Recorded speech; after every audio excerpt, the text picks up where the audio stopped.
بسم الله الرحمن الرحيم. الحمد لله رب العالمين، إله الأولين والآخرين، والصلاة والسلام على أشرف الأنبياء والمرسلين، سيدنا وسيد الأولين والآخرين محمد وعلى آله وصحبه أجمعين، وعلى كل من دعا بدعوته واستنى بسنته واهتدى بهديه إلى يوم الدين.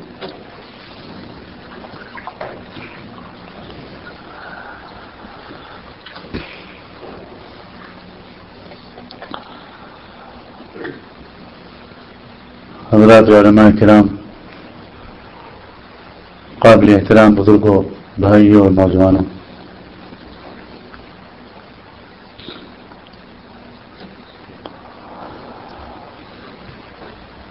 جس دور میں یہ امت مسلمہ اور پوری انسانی برادری داخل ہو گئی ہے، اور جس قسم کے حالات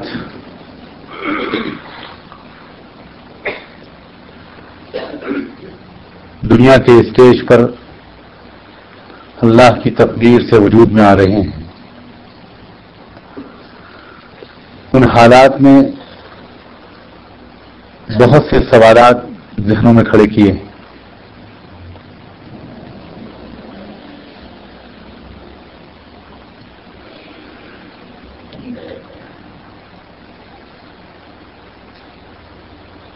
ضرورت ہے اس بات کی کہ ان سوالوں کے جواب تلاش کیے جائیں۔ اس کتاب میں جس میں ہر ضروری سوال کا جواب موجود ہے، اور سیدنا محمد رسول اللہ صلی اللہ علیہ وآلہ وسلم کے ان ارشادات میں جس میں اللہ کی کتاب کی تفسیر اور وضاحت موجود ہے۔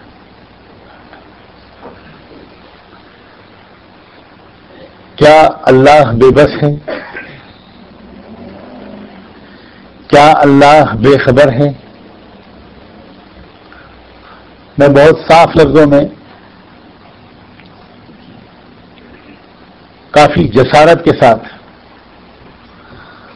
ایسے الفاظ استعمال کر رہا ہوں جن سے ترجمانی ہو سکے ان سوالات اور شکوک و شبہات کی جو آج ہر سینے میں اپنا راستہ بنانے کی کوشش کر رہے ہیں، اور جو سوال شیطان ذہنوں میں ڈال کر قدموں کو پیچھے ہٹا لینے کی بھرپور کوشش کر رہا ہے۔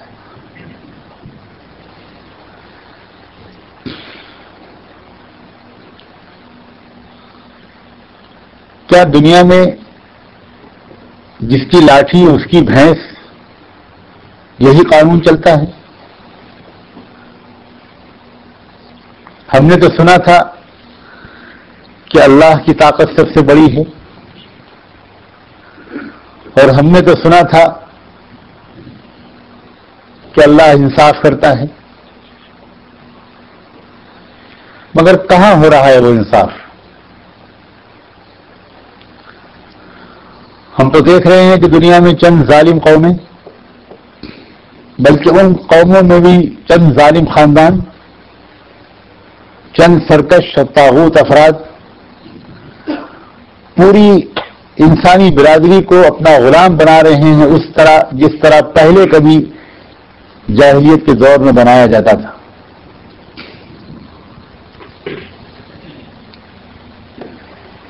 پھر آخر اللہ تعالیٰ مداخلت کیوں نہیں کر رہا؟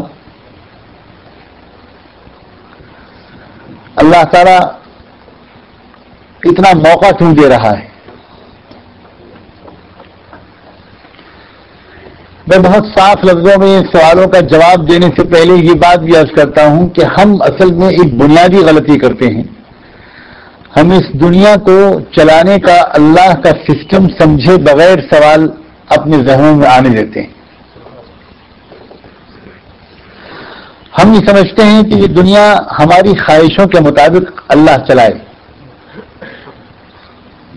ہم اللہ کے حکموں کے مطابق چلنے کے لیے تیار نہیں ہوتے اور اس کی تمنا رکھتے ہیں کہ اللہ ہمارے حکموں پر چلے.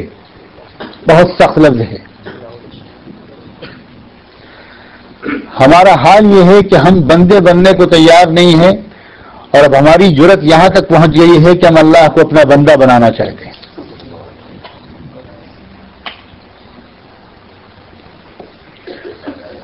اس دنیا میں سب سے پہلا اور آخری اور اہم سبق یہ ہے کہ ہم بندے ہیں، عاجز و بے بس، مالک نہیں ہیں اس دنیا کے. ہم اپنے گھر کے بھی مالک نہیں ہیں، ہم اپنے جسم کے بھی مالک نہیں ہیں، ہم اپنی عزت کے بھی مالک نہیں ہیں. مالک و مختار صرف ایک ذات ہے. قل اللہم مالک الملک تؤتی الملک من تشاء وتنزع الملک ممن تشاء وتعز من تشاء وتذل من تشاء بیدک الخیر انک علی کل شیء قدیر. اے محمد، زبان دل، زبان حال اور زبان قال سے یہ کہو اللہم مالک الملک، اے اللہ اس ملک کا مالک آپ ہیں، اس پوری دنیا اور کائنات کے ملکوت کے مالک آپ ہیں. جس کو چاہیں حکومت اقتدار دیں، جس سے چاہیں چھین لیں، ہماری رائے کو اس میں کوئی دخل نہیں. تو عز من تشاء و تذل من تشاء، جس کو چاہیں آپ عزت دیں اور جس کو چاہیں آپ ذلت دیں. اپنی مرضی کے خلاف حالات گزروائے جاتے ہیں اللہ کے فیصلوں پر راضی رہنے کی مشق کرانے کے لیے.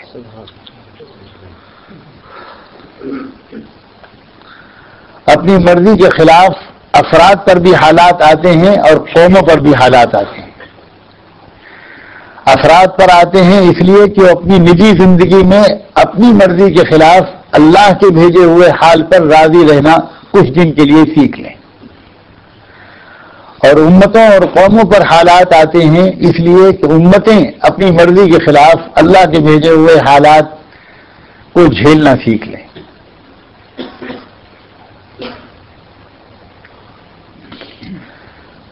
اللہ نے اس دنیا کو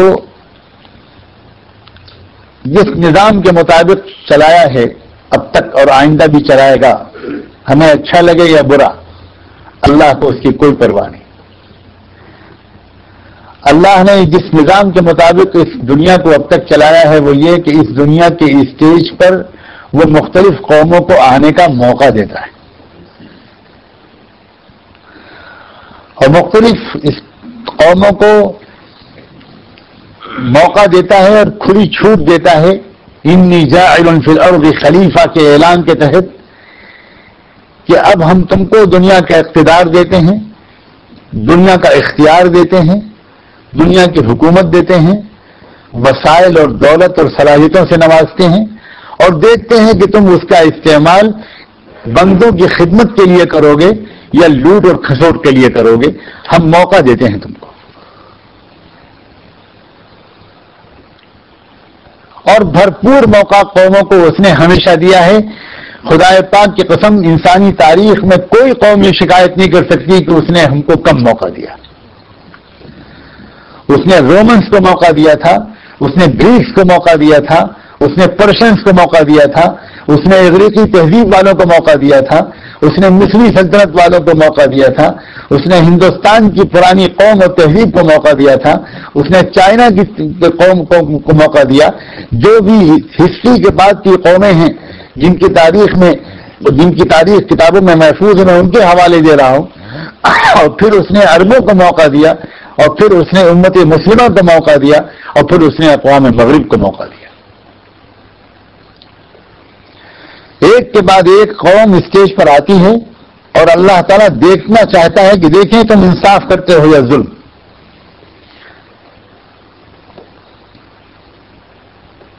قومیں دونوں طرح کا کردار دنیا کے اسٹیج پر پیش کر کے گئی ہیں. بہت سی قوموں نے کچھ دن تک انصاف کیا، حکومت کو، اقتدار کو، طاقت کو، عزت کو، دولت کو، وسائل کو اور صلاحیتوں کو انسانوں کی خدمت کے لیے استعمال کیا.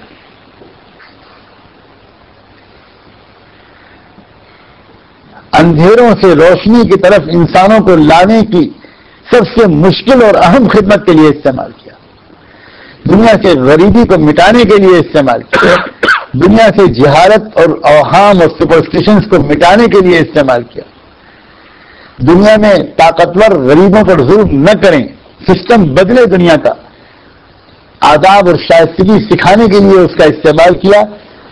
بہت دن موقع دیا اور جب تک قومیں یہ کرتی رہیں پھلتی پھولتی نہیں. اس کے بعد ایک وقت آیا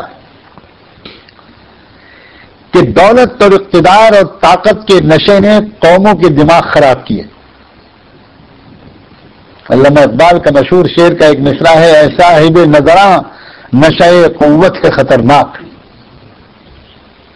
اے صاحب نظر لوگوں، طاقت کا نشہ بڑا خطرناک ہوتا ہے.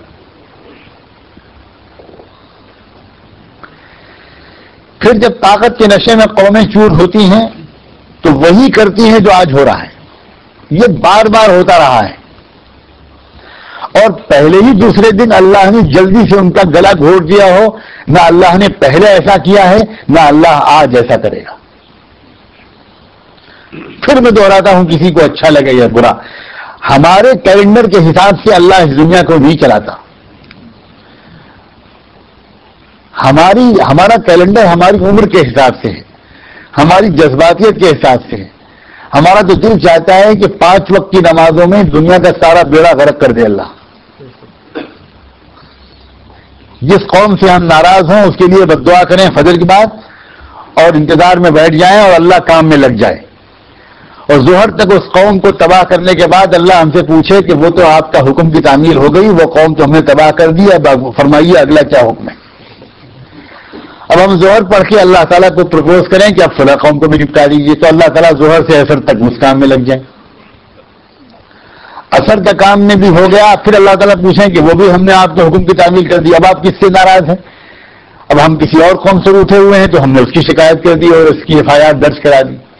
اللہ نے اس کو تباہ کر دیا. اللہ اس طرح اس دنیا کو نہیں کرائے گا. دنیا کے سارے مسلمان کان کھول کر سن لیں. ہم مسلمانوں نے اس دنیا کو اپنی مملکت سمجھا ہے. ہم مسلمانوں نے اس دنیا کو اپنے لیے باخاص سمجھا ہے اور اللہ تعالیٰ سے فیصلے ہم جلدی جلدی کرانا چاہتے ہیں اور اللہ کے حکم کی تعمیل جلدی جلدی نہیں کرنا چاہتے. موقع ملتا ہے اور اتنا موقع ملتا ہے، ظلم کرنے والوں کو ظلم کا اتنا موقع ملتا ہے کہ ہم حسبتم ان تدخلوا الجنہ ولما يأتكم مثل الذين خلوا من قبلكم مستهم البأساء والضراء والزلزلوا حتى يقول الرسول والذين آمنوا معه متى نصر الله ألا إن نصر الله قريب. اتنا موقع ملتا ہے کہ عام مسلمان تو چھوڑیے، وقت کا پیغمبر اور اس کے ساتھ ایمان کی طاقت رکھنے والے، اس کا ساتھ دینے والے لوگ، وہ بھی چیخ اٹھتے ہیں کہ متی نصر اللہ، اے اللہ مدد کب آئے گی آپ کی. اتنا موقع ملتا ہے. جب صحابہ کرام پر مظالم کے پہاڑ توڑے جانے لگے اور ظلم کو کھلی چھوٹ مل گئی تو اس وقت صحابہ کرام میں سے کچھ کی زبانوں سے یہ جملے نکلے، بجا طور پر نکلے کہ اللہ کب آئے گی مدد. اس وقت اللہ تعالیٰ نے یہ آیت ارشاد فرمائی، جو آیت کا تحمل صحابہ کرام ہی کو تھا وہی برداشت کر لے گئے اس آیت کو، جس میں اللہ تعالیٰ نے ان سے کہا کہ کیا تم سمجھتے ہو کہ جنت میں چلے جاؤ گے اس کے بغیر کہ وہ حالات جو تم سے پچھلی قوموں پر آئے تھے وہ حالات تم پر آئیں؟ اور کیا حالات آئے تھے سنو ہم سے. مستهم البأساء والضراء والزلزلوا، بیماریاں، جنگیں، پریشانیاں، فاقے، یہ سب انہوں نے ان تکلیفوں نے ان کو گھیر لیا. والزلزلوا، اور وہ ہلا دیے گئے تھے، یہاں تک کہ وقت کے پیغمبر اور اس کا ساتھ دینے والے اہل ایمان بھی پکار اٹھے تھے کہ متی نصر اللہ، کب آئے گی اللہ کی مدد. کیا تم سمجھتے ہو کہ اس اسٹیج تک پہنچنے سے پہلے اللہ کی مدد تم پر آ جائے؟ ایک بات عرض کرنا چاہتا ہوں، اور وہ یہ ہے کہ اللہ تعالی موقع دیتا ہے اور بھرپور موقع دیتا ہے کہ قومیں اپنی کل کوئی شکایت نہ کریں کہ تھوڑے دن آپ نے موقع دیا ہوتا تو ہم سنبھل جاتے. اور اس بیچ میں کیا ہوتا ہے؟ اس بیچ میں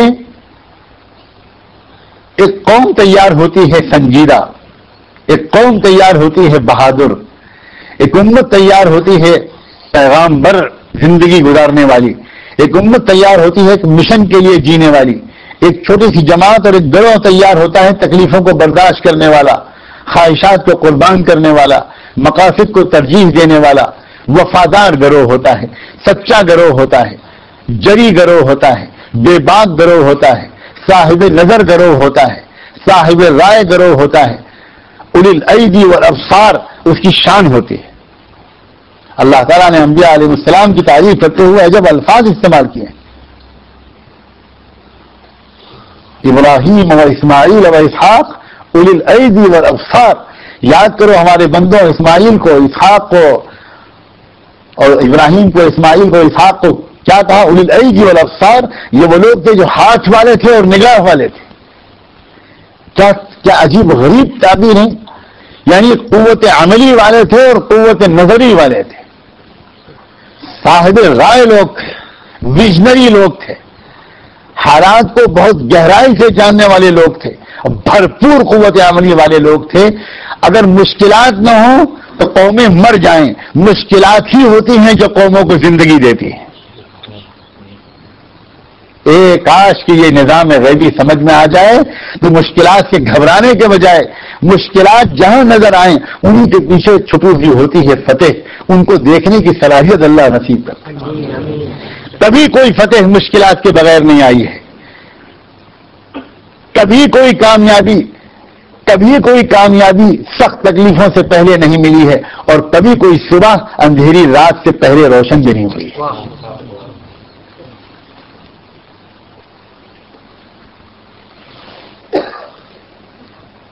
دو طرح کے تاثر ہوتے ہیں.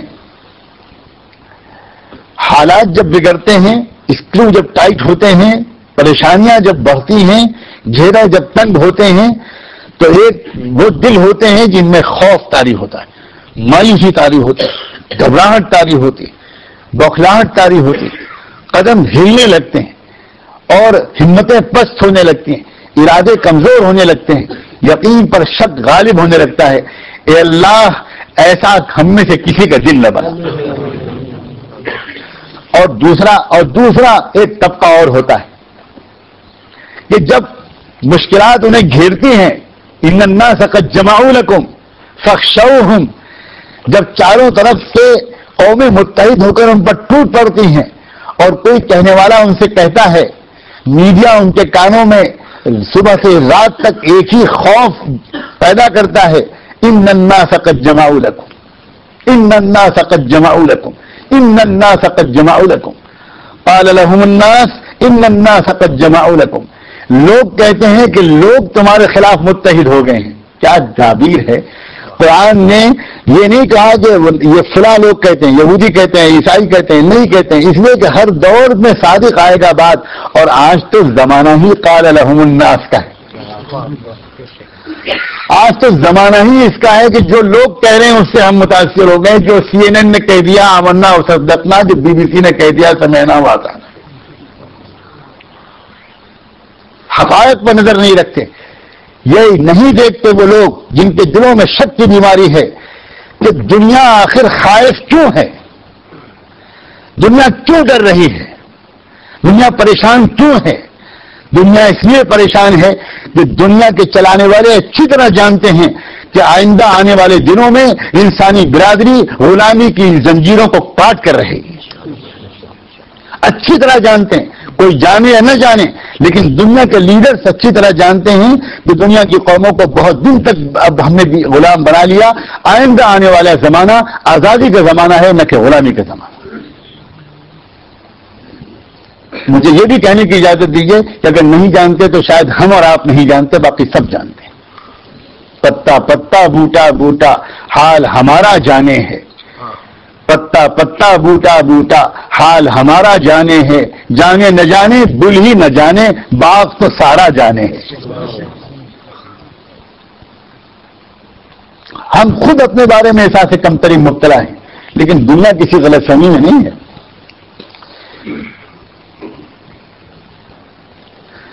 دنیا دیکھ رہی ہے کہ دنیا کی تمام قومیں سجدے میں پڑ گئی، دنیا کی تمام قومیں صبح شام کہہ رہی ہیں کہ ربنا لک الحمد۔ لندن کی طرف منہ کر کے اور واشنگٹن کی طرف رخ کر کے بار بار کہا جا رہا ہے کہ ربنا لک الحمد۔ بہت سی سپر پاورز، بہت سی بڑی بڑی طاقتیں جن کے بارے میں یہ خیال تھا کہ یہ ٹکر لیں گی، یہ سامنے کھڑے ہوں گی، وہ قدموں پر پڑی ہوئی ہیں، لیکن اگر کوئی نہیں گر رہا ہے قدموں پر تو صاحب ایمان قدموں پر نہیں گر رہا۔ وما نقموا منهم الا يؤمنوا بالله العزيز الحميد الذي له ملك السماوات والارض والله على كل شيء شهيد۔ دنیا کو نظر آ رہا ہے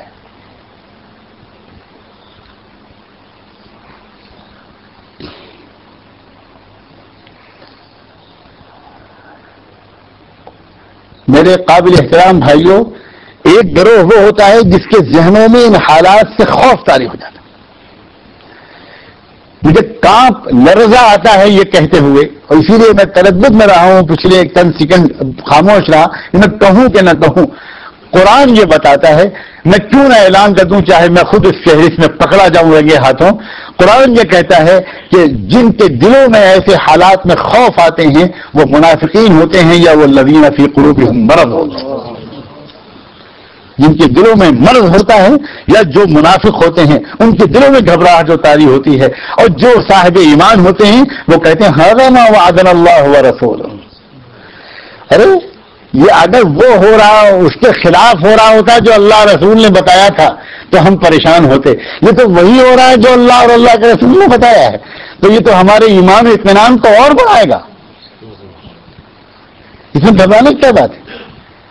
اور میں سناؤں دوسری اپنے حضرات علماء کرام سے کہ کیا کیا بتا گئے ہیں۔ وہ تو یہاں تک بتا گئے ہیں کہ منعت العراق قفیزها وبرها ومنعت الشام درهمها ودینارها ومنعت مصر مدها وإردبها قالوا ممن یا رسول اللہ قال من الروم۔ وہ تو یہاں تک بتا گئے ہیں کہ یوشک العراق ان لا یجبى الیہا درہم ولا قفیز۔ وہ تو یہاں تک بتا گئے ہیں کہ عراق کی ناکہ بندی کر دی گئی، عراق پر سینکشنز لگا دیے گئے، عراق پر امبارگو لگا دیا گیا، کوئی بھی اکنامک ٹرانزیکشن نہیں ہوگا کہیں سے۔ قفیز، جو، گیہوں، یہ غلوں کا ذکر کیا ہے سیدنا محمد رسول اللہ نے، کوئی غلہ نہیں پہنچنے دیا جائے گا، کوئی درہم و دینار نہیں پہنچنے دیا جائے گا۔ اس کے بعد باری آئے گی شام کی، اور شام کی ناکہ بندی اور معاشی ناکہ بندی ہوگی، اکنامک امبارگو لگے گا۔ اس کے بعد باری آئے گی مصر کی، اور مصر میں بھی مارکیٹ پر قبضہ ہو جائے گا، کوئی درہم و دینار کرنسی وہاں پر نہیں پہنچنے دی جائے گی۔ صحابہ کرام پر سلامتی ہو اللہ کی، جو ان میں سے کسی نے پوچھا ہے اللہ کے رسول یہ کون لگائے گا، تو آپ نے اسپیسیفکلی فرما دیا روم، یورپین قومیں لگائیں گی۔ رومنس عربی زبان میں یورپین قوموں کو کہتے ہیں۔ اس سے زیادہ بھی کوئی اسپیسیفک رہنمائی کوئی دے گا جو دے گئے ہیں محمد رسول اللہ۔ ھذا ما وعدنا اللہ ورسولہ، یہ تو وہی ہو رہا ہے جو اللہ کے رسول فرما گئے تھے۔ اور اگر یہیں پر آ کر آپ نے کہہ دیا ہوتا کہ یہیں پر دن پورا ہو جائے گا اور انسانی زندگی ختم ہو جائے گی، تب تو پھر بھی کچھ گنجائش تھی ڈرنے کی۔ اس کے بعد جو آپ نے آگے کی خوشخبریاں سنائی ہیں کہ اس کے بعد دور کس طرح بدلے گا، اس کے بعد کچھ امتحانات اور آئیں گے، کچھ آزمائشیں اور آئیں گی، کچھ فتنے اور کھڑے ہوں گے، کچھ اور امت کی چھٹائی ہوگی، لیکن اس کے بعد دور کیا آئے گا؟ دور ایسا آئے گا کہ جیسا عدل و انصاف نبوت اور خلافت کے دور میں تھا ویسا عدل و انصاف دنیا میں ایک بار پھر ہو کر رہے گا۔ قسم ہے رب کعبہ کی ہو کر رہے گا، اس لیے کہ میرے باپ اور میرے استاد کی کہی ہوئی بات نہیں ہے، بلکہ محمد رسول اللہ صلی اللہ علیہ وآلہ وسلم کی فرمائی ہوئی بات ہے۔ یہ تو وقفہ تربیت ہے جو ملا ہوا ہے ہم کو، اور آپ یہ تو ایک موقع ملا ہوا ہے اس بات کا کہ ہم یہ فیصلہ کریں کہ دنیا میں ہم کھیل کود کے لیے آئے ہیں، دنیا میں ہم اپنی خواہشات کی تسکین کے لیے آئے ہیں، یا دنیا میں ہم پیغمبروں کے مشن کو آگے بڑھانے کے لیے آئے ہیں؟ دنیا میں ہم کسی سنجیدہ کام کے لیے آئے ہیں یا عافیت پسندی اور سہولت پسندی کے لیے آئے ہیں؟ اصل بیماری ہماری یہ ہے کہ ہمارا جی چاہتا ہے کہ ہم بہت آرام سے بھی رہیں اور جنت بھی سب سے پہلے ہم ہی کو ملے. یہ ہے ہماری اصل مصیبت. ہم ذرا بھی تکلیف اور تناؤ برداشت نہیں کر سکتے، اس لیے کہ ہم پلے بڑے ہیں آرام سے، اس لیے ہم کو بہت اچنبھا لگ رہا ہے. بہت چھوٹا منہ اور بہت بڑی بات ہے. امت کے لیے آرام زیادہ مضر ہے، تکلیف کم مضر ہے بہت بڑی بات، اور میرا منہ بہت چھوٹا، میں پہلے اعتراف کر چکا. جو قوم جو انبیاء علیہ السلام کی جانشین بنائی گئی ہو امت، نبیوں کی زندگی اپنی پوری زندگی تکلیفوں اور آزمائشوں میں گزری ہے یا ٹھاٹ بات میں گزری؟ ہم بادشاہوں کی جانشین امت نہیں ہے میرے بھائیوں، ہم نبیوں کی جانشین امت ہیں. ہمیں نبوت کے قائم مقام منصب دیا گیا ہے. اس لیے سب سے پہلے تو جس بات کی اللہ کرے کہ اس مجلس میں ہم میں سے ہر ایک توفیق مل جائے کہ دل سے خوف کو اور اندیشوں کو، وسوسوں اور تفکرات کو بالکل باہر نکال دیں، بالکل باہر نکال دیں. جو ہو رہا ہے ذالک تقدیر العزیز العلیم، اللہ کی منصوبہ بندی کے تحت ہو رہا ہے، اللہ کے ایک پروگرام کے ماتحت ہو رہا ہے، اور بہت ڈکلیئرڈ پروگرام ہے. وہ کوئی اس کا کوئی سیکرٹ پروگرام نہیں ہے، بہت کھلا ہوا اس کا پروگرام ہے، جو اس نے بتا دیا سورہ کہف میں، جو اس نے بتا دیا سورہ بنی اسرائیل میں. وَقَضَيْنَا عَلَىٰ بَنِي إِسْرَائِيلَ فِي الْكِتَابِ لَتُفْسِدُنَّ فِي الْأَرْضِ مَرَّتَيْنِ وَلَتَعْلُنَّ عُلُوًّا كَبِيرًا.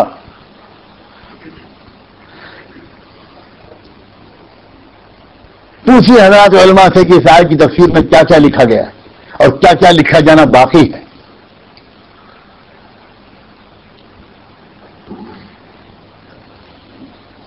میں تو حیران ہوں کہ 15واں پارہ شروع ہوتا ہے سورہ بنی اسرائیل سے، اور 15ویں صدی بھی شروع ہوتی ہے لتفسدن فی الارض مرتین کی ایک نئے ظہور سے. یہ ہے کیا؟ یہ کیا ہے؟ یہ کیا اشارات ہیں؟ پورے عالم پر ایک خاندان قابض ہے، اس خاندان کا نام ہے بنو اسرائیل. پورے عالم پر، پوری دنیا پر اس وقت بنو اسرائیل کا قبضہ ہے. Children of Israel. وَقَضَيْنَا عَلَىٰ بَنِي إِسْرَائِيلَ فِي الْكِتَابِ لَتُفْسِدُنَّ فِي الْأَرْضِ مَرَّتَيْنِ وَلَتَعْلُنَّ عُلُوًّا كَبِيرًا. تو یہ جو کچھ ہو رہا ہے ایک خاص اسکیم کے ماتحت ہو رہا ہے. اللہ کی اسکیم میں جلد بازی نہیں کی جاتی، اللہ کی اسکیم کو بدلوانے کی جسارت نہیں کی جاتی.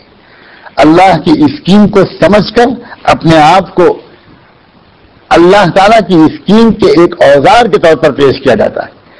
اے اللہ مجھے بھی قبول کر لے، ایک اوزار کے طور پر استعمال کر لے، مجھے ایک پرزہ بنا دے اس کا.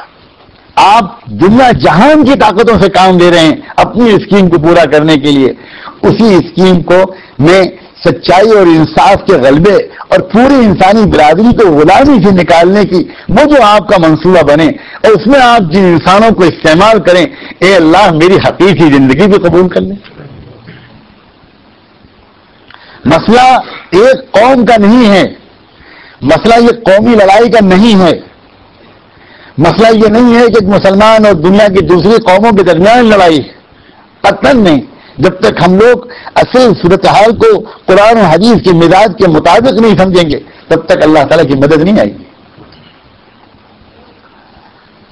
ہم دنیا کے انسانوں کو دوسروں کی غلامی سے نکال کر اپنا غلام بنانے کی تمنا رکھیں، اس سے بڑی کوئی جاہلیت نہیں ہوگی.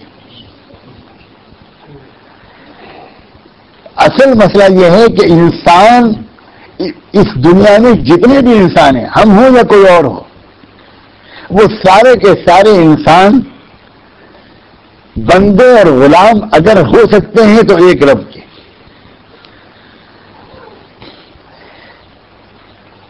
کسی انسان کو دوسرے کو غلام بنا لینا اور کوئی انسان اپنے کو دوسرے کا غلام کی حیثیت سے تسلیم کر لے، یہ دونوں صورتحال قابل علاج ہے۔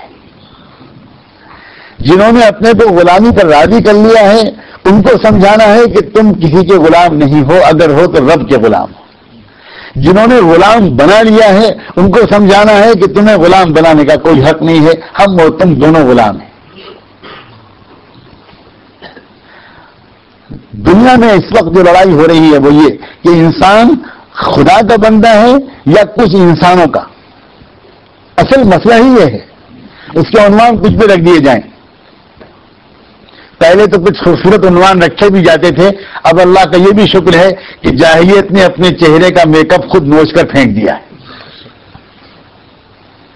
پہلے تو کچھ لوگ دھوکے میں تھے کہ بڑے سویلائز لوگ ہیں، بڑے کلچرڈ لوگ ہیں، ویل مینرڈ لوگ ہیں، بڑے ڈیموکریٹک نارمز پر یقین رکھتے ہیں، بہت ہی ہیومن رائٹس پر یقین رکھتے ہیں، لیکن اب دنیا میں کوئی ابن احمق بھی یہ ماننے کو تیار نہیں۔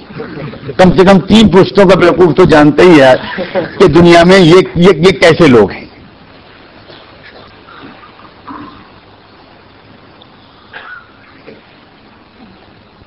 سلام ہو ان بزرگوں پر جنہوں نے اس وقت ان کو پہچانا تھا جب دنیا میں ان کو کوئی بڑے سے بڑا دانشور اور بڑے سے بڑا انٹلیکچوئل پہچان نہیں پا رہا تھا۔ اس وقت انہوں نے کہا تھا کہ ہمیں کسی قیمت پر انگریزی تہذیب منظور نہیں ہے، کسی قیمت پر ہم کو مغربی تہذیب گوارا نہیں ہے۔ انہیں کسی مغربی علم سے بیر نہیں تھا، وہ مغربی علوم کے قدردان تھے، لیکن وہ کسی قیمت پر مغربی تہذیب کو ایک سیکنڈ کے لیے کسی کچے پکے گھر میں داخل ہوتے ہوئے دیکھنا پسند نہیں کرتے، اس لیے کہ ان کو اللہ نے بینا دیا تھا، دیکھنے والی نگاہ دی تھی۔ وہ جانتے تھے کہ یہ کون لوگ ہیں، تقوی فراست المومن، وہ صاحب ایمان لوگ تھے، وہ صاحب فراست لوگ تھے، اور دنیا بہت دھوکے میں تھی، خاص طور پر کچھ زیادہ پڑھے لکھے لوگ، یا کم سے کم وہ جو اپنے آپ کو زیادہ پڑھے لکھے سمجھتے ہیں کتنے وہ تو اللہ بہتر جانے، لیکن جو زیادہ اپنے کو پڑھے لکھے سمجھتے ہیں وہ خاص طور پر ان کے بارے میں بہت مروب تھے۔ لیکن میرا خیال یہ ہے کہ مروب تھے کہنا اب زیادہ موضوع ہے، اب مروب ہیں کہنا کم سے کم ہوتا چلا جا رہا ہے۔ ہوں گے کچھ بیچارے مروب لوگ اب بھی، اللہ ان کو بھی جلدی ہی نکال لے گا مروبیت سے۔ سوال یہ ہے کہ اس صورتحال میں ہمیں کیا کرنا چاہیے۔ سب سے پہلے جو میں نے اب تک گفتگو کی ہے، یہ گفتگو اس نیت سے کی ہے اللہ میرے اور آپ کے دل سے ہر طرح کے اندیشہ اور خوف کو نکالتے۔ اللہ کی اسکیم کے ماتحت ہو رہا ہے، اللہ کے پروگرام کے ماتحت ہو رہا ہے، اور وہ پروگرام جاری ہے، رکا نہیں ہے، اور اس میں جو ایونٹس ہوں گے، واقعات ہوں گے، وہ پے در پے ہوتے چلے جائیں گے، اور آخری جو سچائی ہے دنیا میں، آخری فتح اسی کی ہونی ہے۔ اب ضرورت اس بات کی ہے کہ اس سچائی کو پوری طرح ہم سمجھیں اور اس سچائی کے تقاضوں کے مطابق اپنی زندگی کو ڈھالیں۔ 24 گھنٹے ہمارے دل و دماغ پر اللہ کرے کہ وہ فکر طاری ہو جائے، نہ صحیح سب پر تو کچھ پر تو ہو، ایک فکر طاری ہو جائے کہ یا اللہ وہ سچائی جو بہت خوبصورت ہے، وہ سچائی جو سب کے لیے ہے، وہ سچائی جو آپ کا سب سے حسین تحفہ ہے، وہ دنیا میں اتنی بدنام ہو رہی ہے۔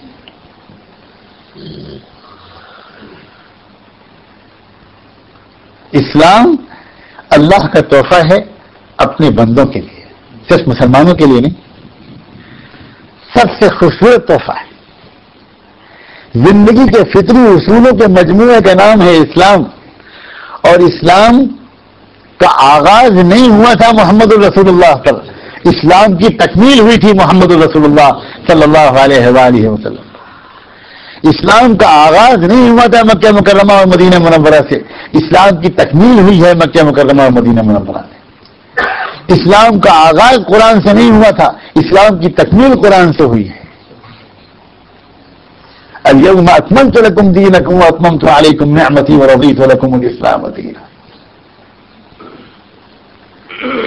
دنیا کی تمام قوموں کو حضرت آدم علیہ السلام کے ذریعے، حضرت نوح علیہ السلام کے ذریعے، حضرت ہود علیہ السلام کے ذریعے، حضرت یونس علیہ السلام کے ذریعے، حضرت شیس علیہ السلام کے ذریعے حضرت ابراہیم علیہ السلام کے ذریعے، حضرت اسماعیل اور اسحاق علیہ السلام کے ذریعے، حضرت سلیمان حضرت داؤد علیہ السلام کے ذریعے، حضرت موسیٰ حضرت عیسیٰ علیہ السلام کے ذریعے، اور جتنے نبیوں کا نام قرآن میں لیا گیا اور جن کا نہیں لیا گیا، دنیا کے تمام نبیوں کے ذریعے اپنی اپنی قوموں کو اللہ کی طرف سے سچائی کا جو تحفہ ملا تھا وہ وہی تھا جس کو آخری نبی محمد رسول اللہ نے مکمل اور محفوظ کیا۔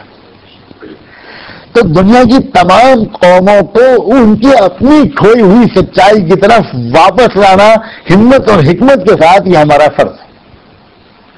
ہمیں ان پر اپنی تہذیب لازمی نہیں ہے، اپنا کلچر امپوز نہیں کرنا ہے، بلکہ ان کی اپنی متاع گمشدہ ان کو واپس کرنی ہے۔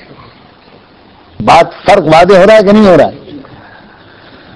زمین آسمان کا فرق ہے۔ قرآن بار بار کہہ رہا ہے مصدقا لما بین یدیکم، مصدقا لما بین یدیکم من التوراۃ والانجیل۔ قرآن کا رشتہ پچھلی کتابوں کو جھٹلانے والی کتاب کا نہیں ہے، قرآن پچھلی کتابوں کو جھٹلاتا نہیں، اور قرآن کسی قوم سے یہ نہیں کہہ رہا کہ تم پہلے جھٹلاؤ اپنی کتاب کو، قرآن یہ کہہ رہا ہے کہ ہم پچھلی تمام کتابوں کی تصدیق کے لیے آئے ہیں۔ سیدنا محمد رسول اللہ صلی اللہ علیہ وآلہ وسلم قوموں کا رشتہ اپنے پیغمبروں سے توڑنے کے لیے نہیں آئے ہیں، بلکہ قوموں کا رشتہ اپنے پیغمبروں سے پھر سے جوڑنے کے لیے آئے ہیں۔ خود اللہ کے رسول کو اللہ تعالیٰ نے حکم دیا اولئک الذین ھدی اللہ فبھداہ مقتدہ، سارے نبیوں کا نام لے کر بہت سے نبیوں کا نام لیا اس آیت سے پہلے، اور پھر اللہ نے فرمایا محمد یہ وہ لوگ ہیں جن کو ہم نے ہدایت دی تھی، تمہیں بھی انہی کے پیچھے چلنا ہے۔ اللہ اکبر! کیا دنیا کی قوموں کو ہم یہ بتا سکیں؟ کیا عیسیٰ علیہ السلام سے حضرت مریم علیہ السلام اور اس مبارک خاندان سے محبت کا رشتہ جوڑنے والوں کو ہم بتا سکے ہیں کہ لوگوں حضرت عیسیٰ اور حضرت مریم کی علوم کو محفوظ کیا ہے، قرآن نے منسوخ نہیں کیا ہے۔ عیسیٰ علیہ السلام کے دین کو قرآن مجید نے زندہ کیا ہے۔ اے وہ لوگوں جو ابراہیم علیہ السلام کا احترام کرتے ہو، اے وہ لوگوں جو موسیٰ علیہ السلام پر ایمان رکھتے ہو، اے وہ لوگوں جو موسیٰ علیہ السلام کا اور تورات کا نام احترام سے لیتے ہو، کیا تم یہ بات ہم ان کو بتا سکے ہیں کہ محمد رسول اللہ صلی اللہ علیہ وآلہ وسلم تورات کا احترام کرنے والوں کا رشتہ تورات سے توڑنے کے لیے نہیں آئے تھے، تورات سے جوڑنے کے لیے آئے تھے؟ اتنے 100 سال گزر گئے، اتنے 100 سال گزر گئے ہم لوگوں کو مختلف ملکوں میں بسے ہوئے، لیکن ہم اپنے امیڈیٹ پڑوسی کو یہ بنیادی بات بھی نہیں بتا سکے، اس کے بعد کہتے ہیں کہ اللہ ہم پر ظلم کر رہا ہے۔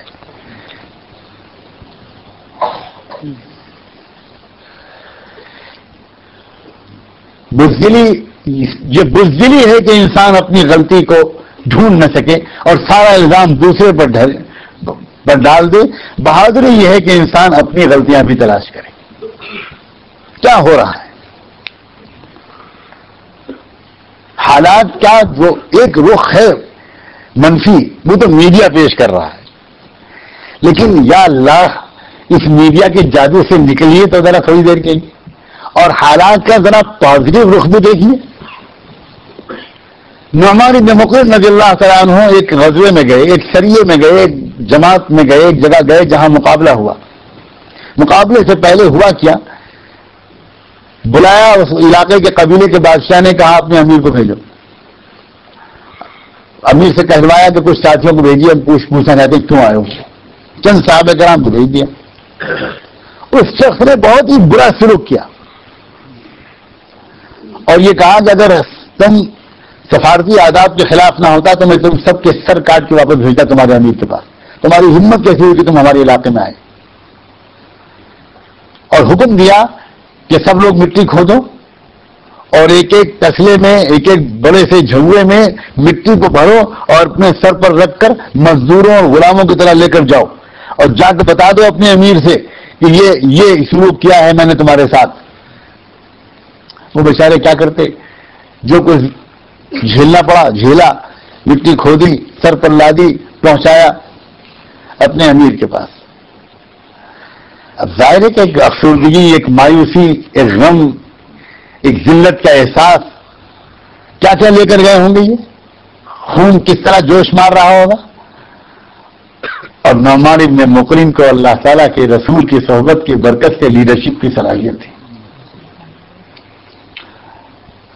جب یہ پوری کہانی سنی تو انہوں نے کہا کہ ارے خوشخبری ہو، مبارک ہو، بڑا نیک شگون ہے، تم تو بہت پیاری خبر لائے ہو. ان کا وہ کیا، اتنے ذلیل ہوئے ہم، مٹی کھٹوائی، سر پر لدوایا، اور آپ کہہ رہے ہیں مبارک ہو. انہوں نے کہا کہ یہی تو اللہ تعالیٰ نے فرمایا ہے کہ اس زمین کے اندر کے چھپے ہوئے خزانے تمہارے سروں کا تاج بنیں گے، یہی تو سگنل دیا تم کو. ایک ہی واقعہ ہے لیکن اس کے دو انٹرپریٹیشن ہیں. مصیبت یہ ہے کہ ساری امت مسلمہ ایمان مجمل اور ایمان مفصل دونوں لائی ہوئی ہے میڈیا پر. آمنت باللہ وملائکتہ وکتبہ ورسلہ والیوم الآخر والبعث بعد الموت والقدر خیرہ وشرہ، یہ تو ہو گئے بھول. آمنت بCNN وآمنت BBC وآمنت بگارجین وآمنت یہ کیا مصیبت ہے؟ اپنی عقل سے سوچنا چھوڑ دیا ہم لاکھوں کروڑوں لوگوں نے. ہمارے پاس تجزیے کی اپنی کوئی صلاحیت نہیں ہے، ہم خود کچھ محسوس ہی نہیں کرتے.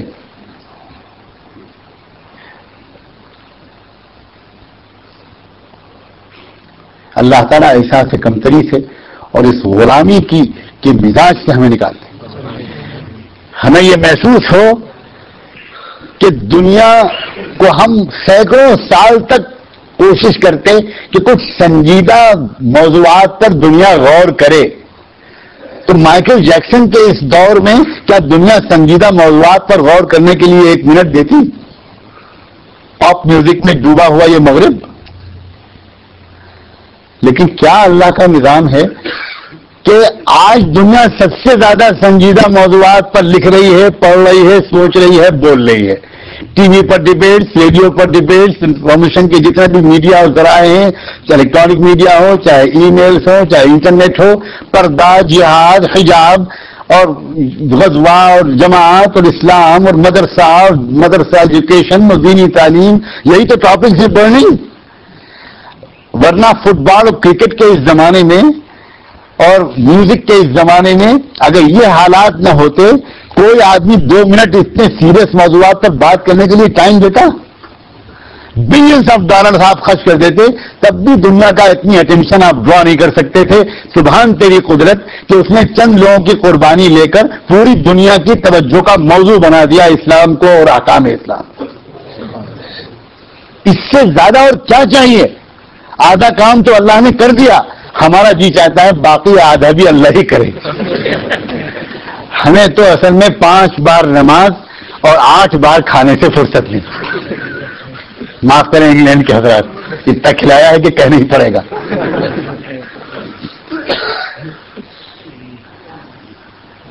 آپ غور کریں کہ کیا بہترین موقع ہے. آج سے چند سال پہلے آپ اگر کسی سے موضوعات پر بات کرتے لوگ کہتے کیا بکواس چھوڑیے رہی، اسٹاک مارکیٹ کا حال بتائیے کیا ہے. کوئی پوچھتا ون ڈے میچ میں کیا ہوا، کوئی پوچھتا کہ برازیل کی ٹیم جیتی کہ فلاں ٹیم جیتی، کوئی پوچھتا کہ بتائیے کہ فلاں آج کل میوزک کا کیا حال ہے. لوگ ان موضوعات پر بات کرتے، لیکن تیزی کے ساتھ دنیا کے سوچنے والے دماغوں کے سوچنے کے موضوعات بدل گئے. یہ موضوع بدلنا خدا کی قسم صرف اللہ کی قدرت تھی، دنیا میں کوئی بدل نہیں سکتا تھا، کوئی بدل نہیں سکتا. آپ لوگوں کو پیسے دیتے، آپ لوگوں سے کہتے کہ آپ آئیے ہم آپ کو کھلائیں گے، ڈنر دیں گے، آدھے گھنٹہ ہماری بات سن لیجیے، آدھے گھنٹے ہماری بات سن لیجیے. کوئی کہتا کہ یہ فضول باتیں سننے کے لیے کس کے پاس وقت ہے. اور آج کوئی بات کر کے دیکھے، سب سے زیادہ دنیا میں آج اگر کوئی سنجیدہ طور پر بات کرنے کے لیے تیار ہے تو انہی موضوعات پر بات تیار ہے. امت مسلمہ کو اور کیا چاہیے؟ قوموں کی زندگیوں میں حالات آتے ہیں جس کی تمنا ہو کہ ہم پر حالات نہ آئیں، وہ خدا کی اس دنیا سے نکل جائیں، وہ کہیں اور جا کر رہے. ایک مضبوط صاحب پیغام امت کی حیثیت سے امت مسلمہ اسی وقت اپنے قدموں پر کھڑی ہوگی جب وہ کوئی بڑا بولتا نہ بولے، اللہ سے عافیت ضرور مانگے، لیکن اللہ کی طرف سے دیے ہوئے ان موقعوں سے بھرپور فائدہ اٹھائے، کمیونیکیشن کے چینل کھولے، لوگوں سے باتیں کرے اور دوسری قوموں کے عام افراد کو بتائے کہ یہ جو کچھ تم کو بتایا جا رہا ہے، تمہارا فرض یہ ہے کہ تم خود بھی اس کو ذرا سچائی کو جاننے کی کوشش کرو، کیا اس میں کچھ غلط فہمی تو نہیں ہے. الفاظ کا استعمال بہت اہم چیز ہوتی ہے. اور آج ہمارے علماء ہاتھ جوڑ کے میں درخواست کرتا ہوں کہ الفاظ کے استعمال کی خاص مشق کریں. الفاظ کا استعمال کھیل نہیں ہے. کس مفہوم کو کس لفظ سے ادا کیا جائے, کون سا لفظ استعمال کیا جائے. قرآن مجید میں کسی ایک لفظ کی جگہ پر دوسرا لفظ رکھا جا سکتا ہے؟ مفسرین کو دیکھیے کیسی کیسی تشریح کی ہیں. عیسیٰ علیہ السلام کی زبانی ایک دعا کرائی گئی تھی جب ان سے ان کی قوم نے کہا, حواریین نے کہا, هل يستطيع ربك ان ينزل علينا مائدة من السماء, کیا آپ کا رب کر سکتا ہے کہ ہمارے اوپر ایک آسمان سے دسترخوان اتار دے؟ تو عیسیٰ علیہ السلام نے سمجھایا کہ کیا بیکار کی باتیں کرتے ہو, اور آخر میں اللہ تعالیٰ سے یہ کہا ان تعذبهم فإنهم عبادك وإن تغفر لهم فإنك أنت العزيز الحكيم. مفسرین لکھتے ہیں کہ جب یہ دعا کر رہے ہیں کہ اللہ اگر آپ ان کو سزا دینا چاہیں تو یہ آپ کے بندے ہیں, آپ دے سکتے ہیں سزا, کون روکے گا آپ کو, اور اگر آپ معاف کر دیں تو آپ بہت بڑے غالب اور بڑی حکمت والے ہیں. بظاہر کانٹیکسٹ یہ چاہتا تھا کہ یہاں پر آپ کی زبان سے الفاظ یہ نکلتے وَإِن تَغْفِرْ لَهُمْ فَإِنَّكَ أَنْتَ الْغَفُورُ الرَّحِيمُ, کیونکہ غفور الرحیم کا خاص رشتہ ہے معاف کر دینے سے, عزیز الحکیم کا نہیں ہے.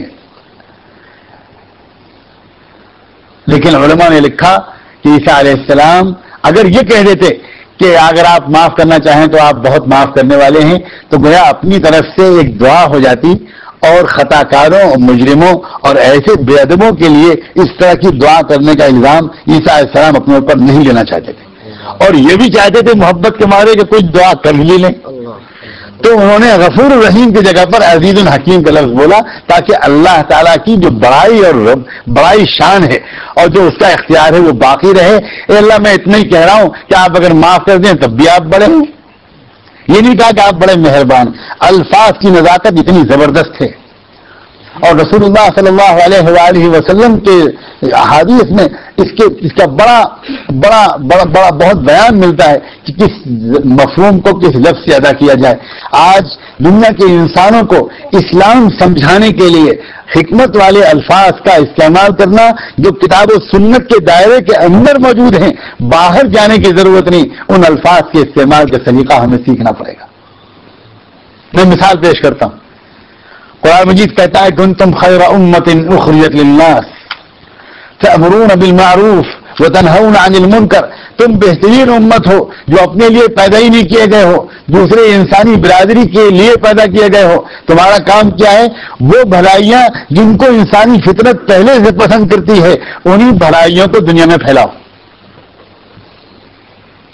یعنی جو انسانی فطرت پسند کرتی ہے ان کو پھیلانا. آپ یہ بتائیے کہ المعروف, یہاں پر یہ بھی تو یہ لفظ کیوں نہیں بولا اللہ نے کہ شریعت پھیلاؤ؟ یہ لفظ کیوں نہیں پھیلا کہ قانون اسلامی پھیلاؤ؟ یہ کیوں نہیں پھیلا کہ قانون اسلامی کو نافذ کرو؟ آپ غور فرمائیے کہ الفاظ کا استعمال کیا ہو رہا ہے. اس لیے کہ اگر کسی خاص قوم کے کلچر کی طرف منسوخ کر دیا تو وہ قومیں سمجھیں گے کہ یہ اس قوم کی شریعت ان کا قانون ہے, ہم پر امپوز ہو رہا ہے. اور اللہ کسی قوم کے کلچر کو اقوام عالم پر امپوز کرانا نہیں چاہتا. فطرت کی جو عالمگیر ہوتی ہے, جو یونیورسل ہوتی ہے, اس کی جو پسندیدہ چیزیں ہیں انہیں کو دنیا میں رواج دینا چاہتا ہے.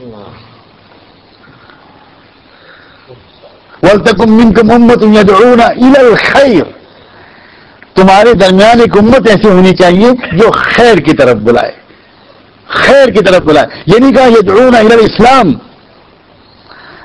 حقیقت تو وہی ہے, خیر تو وہی ہے جو اللہ کی طرف سے آیا ہے, لیکن الفاظ کے سلیکشن کے بارے میں مثالیں پیش کر رہا ہوں, اور یہ مثالیں قرآن میں بہت ہیں.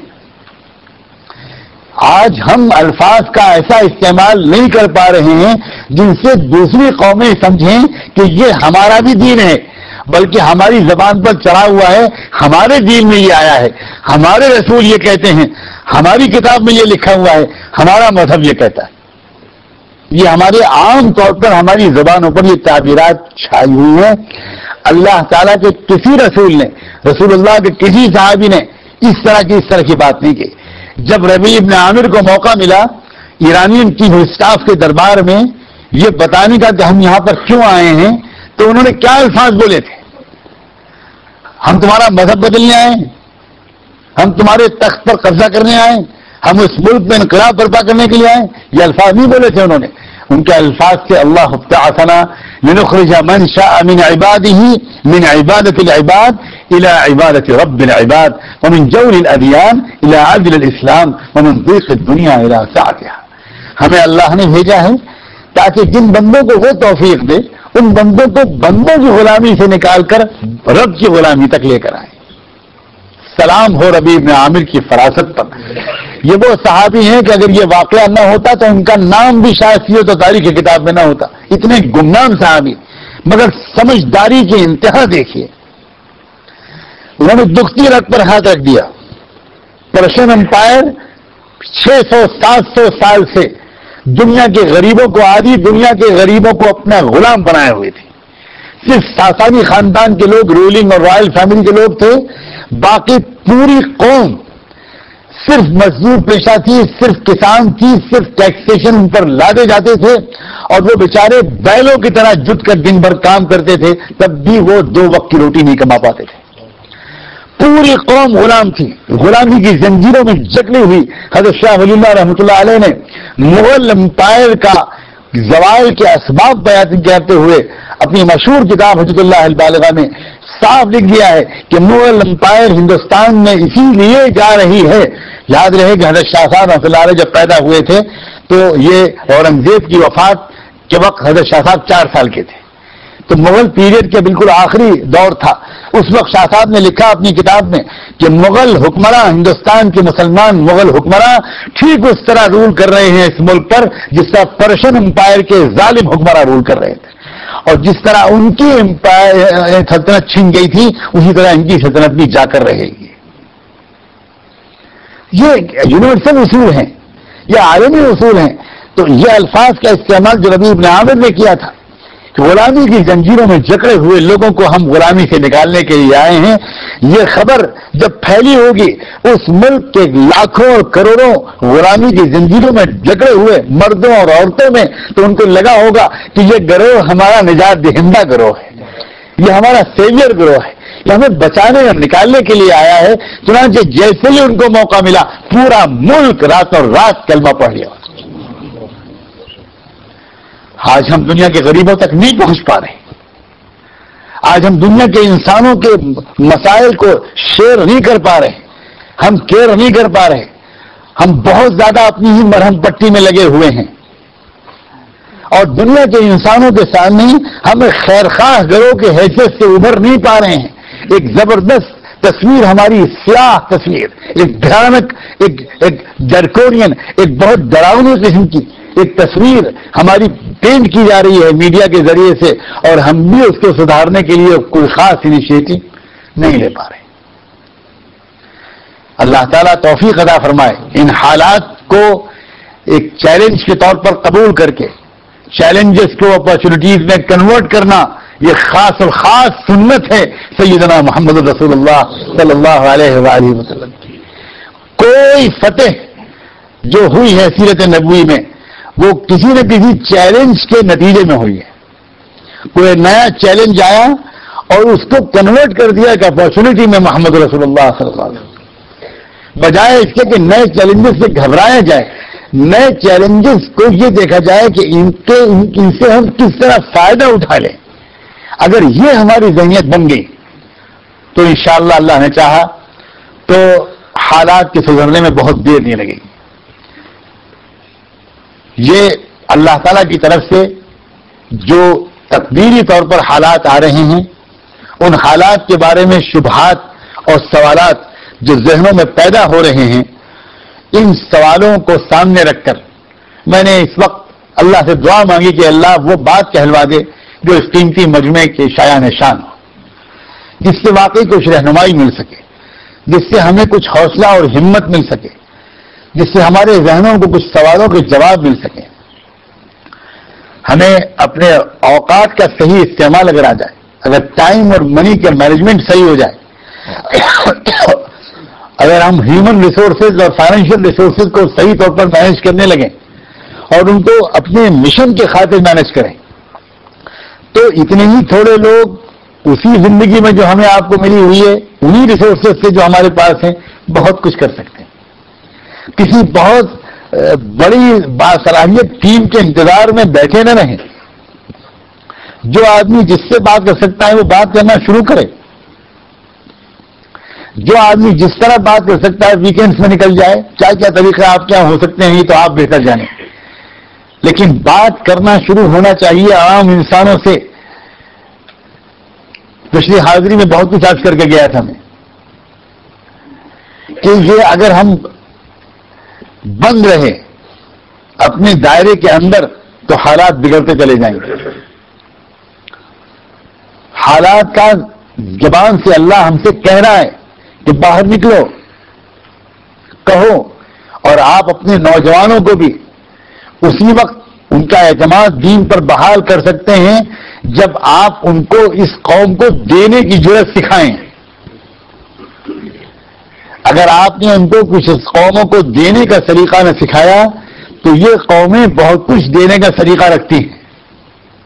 آپ چاہیں نہ چاہیں آپ کی آگے آنے والی نسلوں کا حال بگڑتا ہی چلا جائے گا. اس لیے حفاظت کے ساتھ ساتھ حفاظت کی جتنی کوششیں ہو رہی ہیں اللہ انہیں بہت مبارک فرمائے. اگر وہ کوششیں یہاں نہ ہو رہی ہوتی تو اگلی یہ بات کہنے کا ابھی موقع بھی نہ ہوتا. سارا زور حفاظت ہی پر دیا جاتا. لیکن اللہ کا شکر ہے کہ آپ حفاظت کر رہے ہیں. آپ نے اس ملک میں مسجدیں بنائیں اور ہر مسجد کے ساتھ مکتب و مدرسے کی تعلیم کو اٹیچ کیا. اللہ ان سب لوگوں کو جزائے خیر عطا فرمائے جنہوں نے یہ سارے کام کیے. بہت عظیم الشان انفراسٹرکچر کھڑا کیا, بہت اچھا پلیٹ فارم کھڑا کر دیا بلڈ اپ کرنے کے لیے. اگلے قدم کے لیے کسی اور باصلاحیت لوگوں کا انتظار نہ کیجیے. وہ یہ ہے کہ اس ملک کے رہنے والے باشندوں تک پہنچیے اور ہر ذریعہ استعمال کیجیے. ہر ذریعے سے ان کی غلط فہمیوں کو کم کیجیے, ان کی غلط فہمیوں کو دور کیجیے. ان کے ساتھ بیٹھیے, ان کو اپنے پاس بلائیے, اکراس دا ٹیبل ان سے باتیں کیجیے. اور جو آدمی جس لیول پر بات کرنے کا اہل ہو وہ اس لیول پر بات کرے. جو لوگ میڈیا میں جا سکتے ہیں, اخباروں میں لکھ سکتے ہیں, وہ اس میں جائیں. جو لوگ عام لوگوں سے بات کر سکتے ہیں, اپنے بازار کی قریب پڑوسی دکانداروں کے ساتھ بات کر سکتے ہیں, وہ ان سے باتیں کریں اور ان کو بتائیں کہ ہمارے یہاں اور اس دین میں, اس مالک کے اس دین میں جو آپ کے اور ہمارے سب کے لیے یکساں طور پر اتارا ہے. اللہ نے آخری پیغمبر سیدنا محمد رسول اللہ پر جو جس طرح ہمارے ہیں اسی طرح آپ کے بھی ہیں. اور یہ قرآن, یہ کتاب جس طرح ہمارے لیے کتاب ہدایت ہے اسی طرح آپ کے لیے کتاب ہدایت ہے. اس میں دیکھیے اللہ نے کیا فرمایا, ان اللہ یأمر بالعدل والاحسان وایتاء ذی القربى وینہی عن الفحشاء والمنکر والبغی. الفاظ کا استعمال دیکھیے. ہر جمعے کو خطبے میں ہم یہ آیت سنتے ہیں. اللہ تعالیٰ کیا کہتا ہے؟ 3 چیزوں کو کہتا ہے کہ ان کو فروغ دو, 3 چیزوں سے اپنے آپ کو روکو. انصاف, احسان اور اپنے جو ریلیٹیوز ہیں, رشتے دار ہیں, ان پر خوب خرچ کرو. کتنی خوبصورت باتیں ہیں. یہ کسی مخصوص قوم کے لیے کہی گئی. یہاں تک کہ یہ بھی نہیں کہا کہ ان اللہ یأمرکم, یہ بھی نہیں کہا کہ تم کو حکم دیتا ہے, بلکہ ان اللہ یأمر بالعدل والاحسان وایتاء ذی القربى وینہی عن الفحشاء والمنکر والبغی. اور بے حیائی اور فطرت کو جو پسند نہیں ہوتے کام وہ, اور دوسروں پر ظلم, 3 چیزوں سے روکا ہے. ایک پورا منشور ہے, ایک پورا وے آف لائف ہے جو اللہ تعالیٰ نے اس مختصر سی آیت بیان فرما دیا.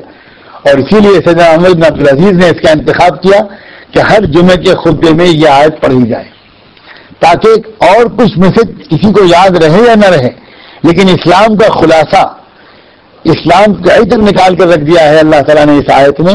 اور اس عطر کو ہر جمعے کے اندر گویا لگا کر اس کی خوشبو پھیلا دی. یہ ہے اسلام. اسلام محبت کے لائق ہے, اسلام پیار کے لائق ہے, اسلام نفرت کے لائق کہا جا رہا ہے. کون لوگ کہہ رہے ہیں ہم جلد بازی کر کے مطالعہ نہیں کریں گے, ہم لوگوں سے کہتے ہیں کہ آئیے ہم بھی ڈھونڈیں اور آئیے آپ بھی تلاش کریں. کون لوگ کہہ رہے ہیں؟ ہم کیوں بتائیں گے کون لوگ کہیں؟ ہم الزام لگانے والے جمپ نہیں کریں گے. آپ بھی ڈھونڈیے کہ یہ کیا ہے مقصد, کون لوگ ہیں یہ جو یہ باتیں کر رہے ہیں. جو اسلام نے کبھی نہیں کہیں وہ باتیں اسلام کی طرف منسوخ کر رہے ہیں.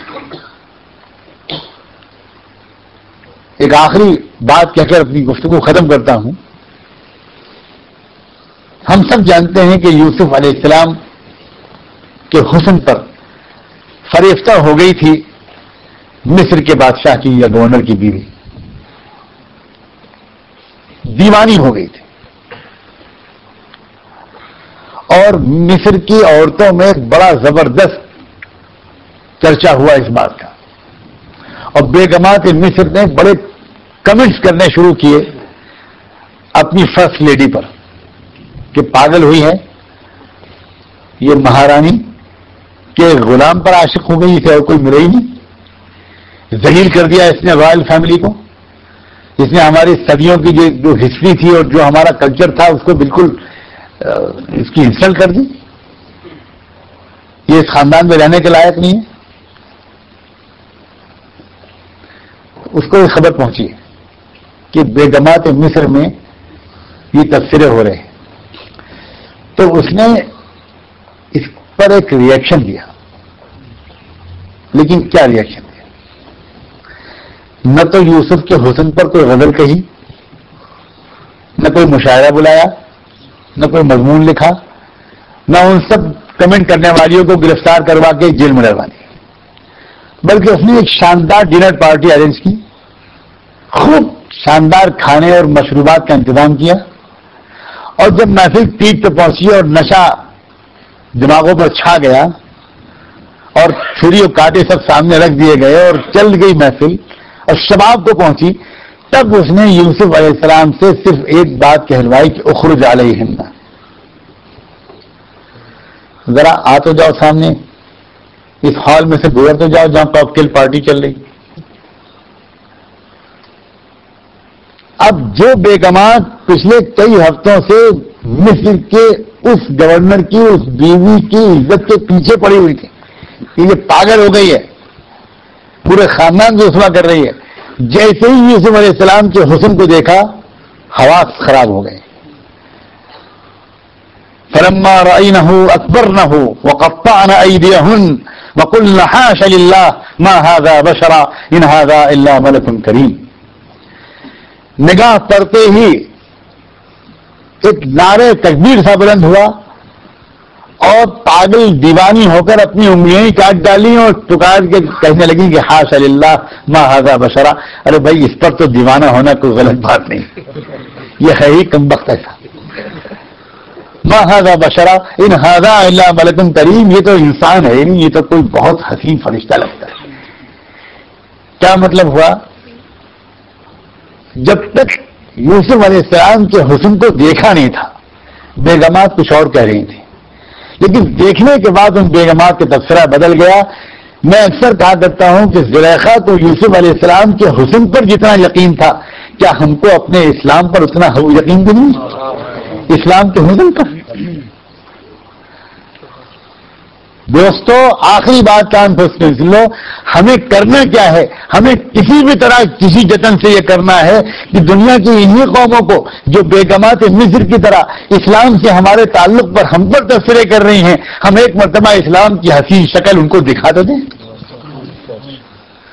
ہم دکھائیں تو کہ اسلام ہے کیا, اسلام بیواؤں کے ساتھ کیا سلوک کرتا ہے, اسلام ماں باپ کے ساتھ کیا سلوک کرتا ہے, اسلام پڑوسیوں کے ساتھ کیا سلوک کرتا ہے, اسلام غیر مسلم ماں باپ کے ساتھ کیا سلوک سکھاتا ہے, اسلام دشمنوں کے ساتھ کیا سلوک سکھاتا ہے, اسلام قیدیوں کے ساتھ کیا سلوک سکھاتا ہے, اسلام مجرموں کے ساتھ کیا سلوک سکھاتا ہے, اسلام معذوروں اور اپاہجوں کے ساتھ کیا سلوک سکھاتا ہے, اسلام کیسی شرم و حیا سکھاتا ہے, کیسی ہمدردی سکھاتا ہے, کیسی انسانی حس بیدار کرتا ہے, کیسا معاف کرنے کا سلیقہ سکھاتا ہے, کیسا انتظار کرنے کا جذبہ دیتا ہے, کتنی سخاوت سکھاتا ہے, کتنی ہمدردی, کتنا غم گساری, کیا ہے اسلام.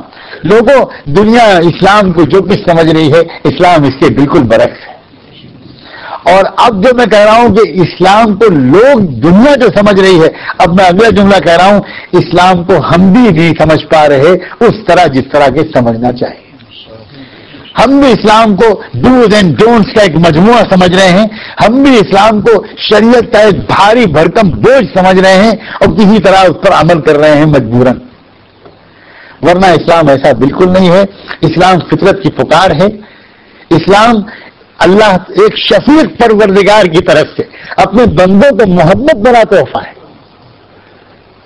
بہت محبت کے ساتھ اللہ تعالیٰ نے دیا ہے. إنا عرضنا الأمانة على السماوات والأرض والجبال فأبين أن يحملنها وأشفقن منها وحملها الإنسان. انسان کو بڑی محبت کے ساتھ اللہ تعالیٰ نے دی ہے. فرشتوں نے اعتراض کر لیا تھا تو اللہ تعالیٰ نے دفاع کیا انسان کا. بڑی امیدیں اللہ تعالیٰ نے انسان سے لگائیں, اور کوئی اگر کہنا چاہے تو کہے کہ خطرہ مول لیا. لیکن یہ ہے اسلام. غیر تو غیر خود ہم ٹھیک سے نہیں سمجھ پا رہے. ضرورت ہے کہ زندگی میں بھی اسلام آئے, عقلوں میں بھی اطمینان ویسے بسے, اور ہمارے زبان سے الفاظ ایسے نکلیں اور اس طرح لوگوں کو ہم کسی طرح سمجھا پائیں کہ اسلام یہ ہے. جس طرح اس محفل میں آنے کے بعد اور یوسف کے گزر جانے کے بعد بیگمات مصر کا خیال بدل گیا تھا, انشاءاللہ اسلام کے حسن کو دیکھنے کے بعد دنیا کے انسانوں کی اکثریت کا خیال بدل جائے گا, جیسے پہلے بدل چکا ہے. دیر لگی تھی پہلے بھی, دیر پھر بھی کچھ لگ سکتی ہے. اس وقت تو اسلام کے سمجھنے میں دیر لگی تھی تب, جبکہ اسلام کامل چلتا پھرتا اسلام سیدنا محمد رسول اللہ کی ذات گرامی میں موجود تھا, تب بھی دیر لگی تھی. اب اگر دیر لگے ہم گنہگاروں کے سامنے تو کیا شکوہ ہے, کیا تعجب کی بات ہے, کیا خوف اور غم کی بات ہے. لیکن ہم راستہ تو صحیح اختیار کریں, سفر تو شروع کریں. جب سفر شروع ہوگا تو کبھی نہ کبھی ہم منزل پہ پہنچ بھی جائیں گے. اللہ تبارک و تعالی ہم سب کی دستگیری فرمائے, رہنمائی فرمائے. ان حالات میں خاص طور پر جیسی ہمت چاہیے اور جیسی حکمت چاہیے, اللہ ہمارے قلوب کو ان دونوں کے سرمایے کا خزانہ عطا فرمائے. کچھ جان کرنا.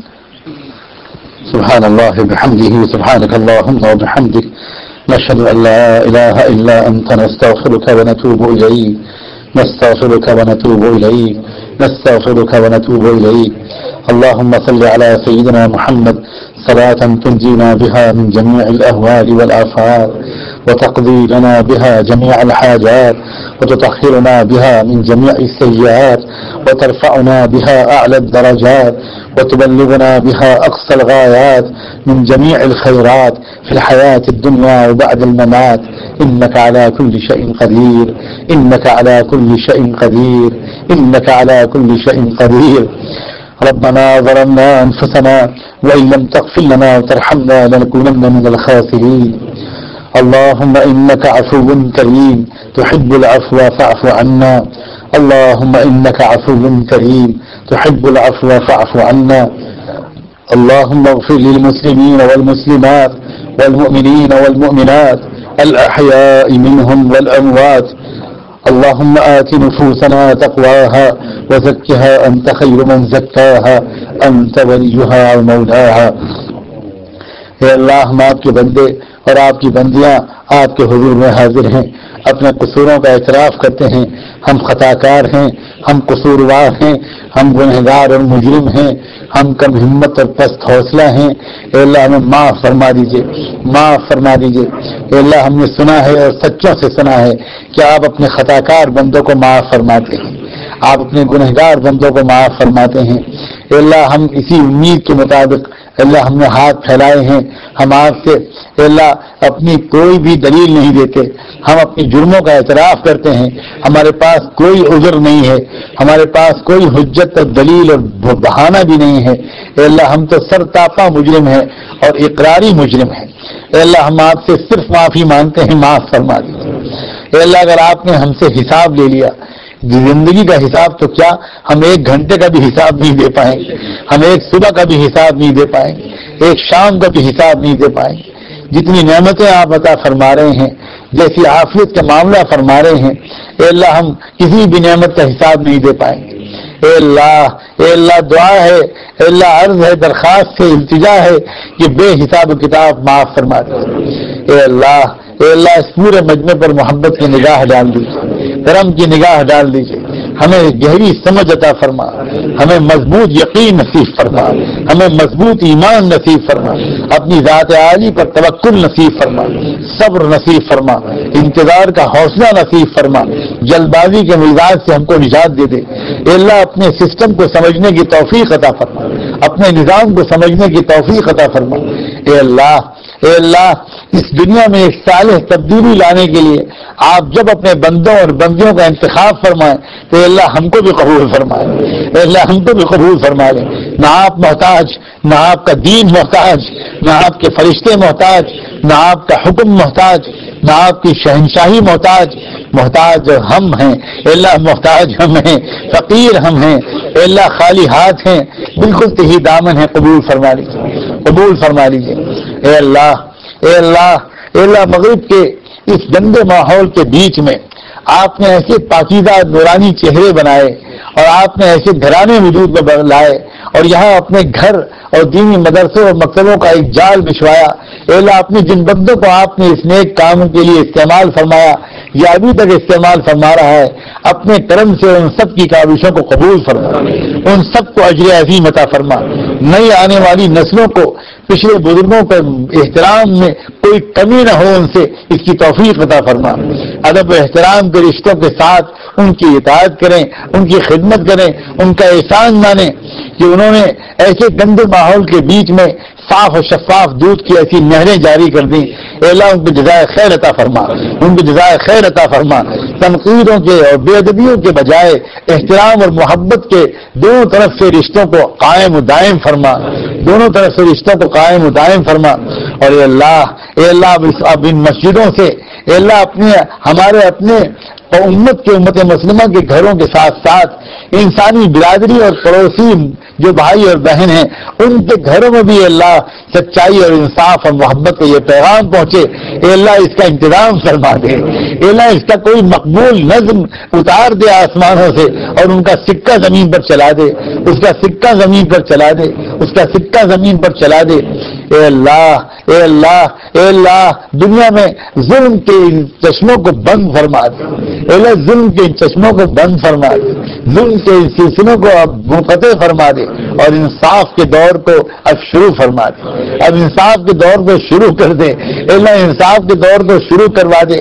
اے اللہ بیواؤں اور مظلوموں اور شہیدوں کے خون کا واسطہ اور بیواؤں اور یتیموں کی سسکیوں کا واسطہ اور سرزمین بیت المقدس پر اور مسجد اقصی کی دیوار پر بہنے والے خون کی حرمت کا واسطہ اے اللہ اپنے کرم سے قبلہ اول کو اے اللہ اس کے صحیح مستحقین تک واپس پہنچا۔ اور اے اللہ جو لوگ بڑے ناپاک ارادوں کے ساتھ پوری دنیا میں اس وقت بدامنی اور دہشت گردی پھیلائے ہوئے ہیں، اے اللہ ان کی کوششوں کو ناکام فرما دے اور اس ناکام کرنے کے اسباب کے طور پر ہم کو بھی قبول فرما، ہمیں قبول فرما۔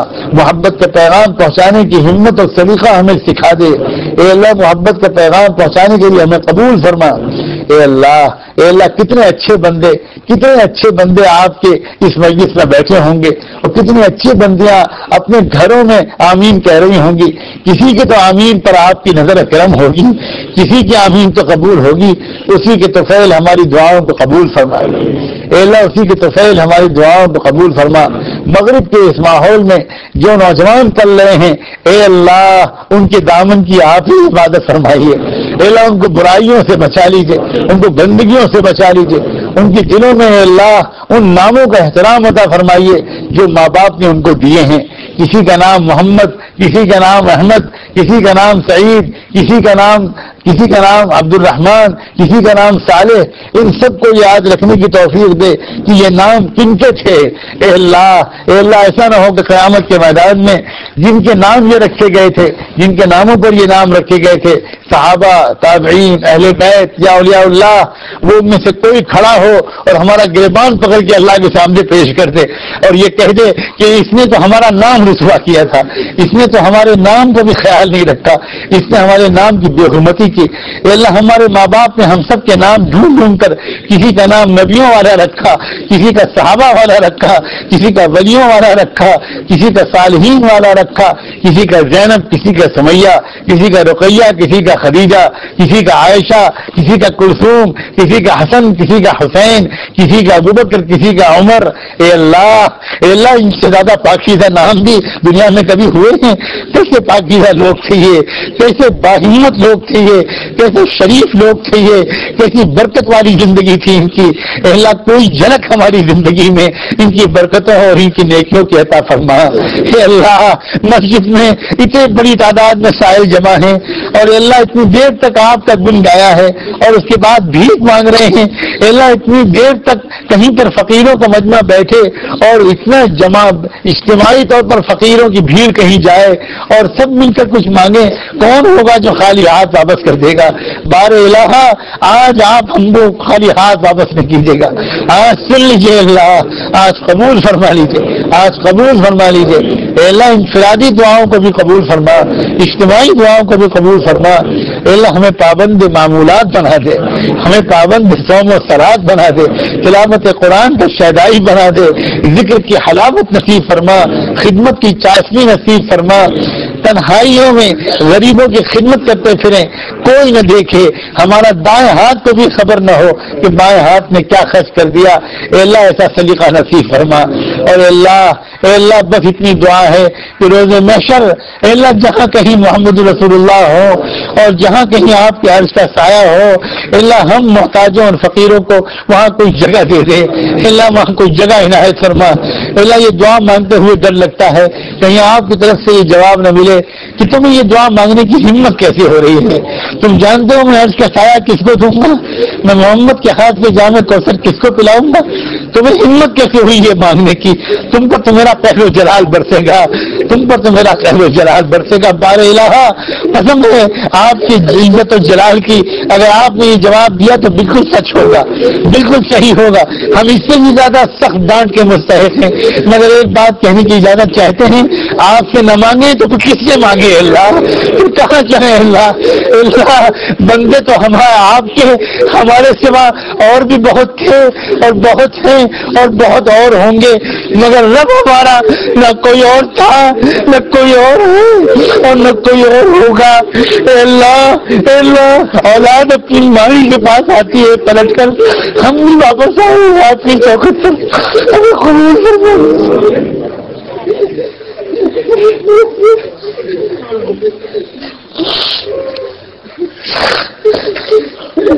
اللہ اس امت کے خون کو جائے گا بچ جا رہی ہے. اللہ اس کی کماریوں کی عزتیں لوٹی جا رہی ہے.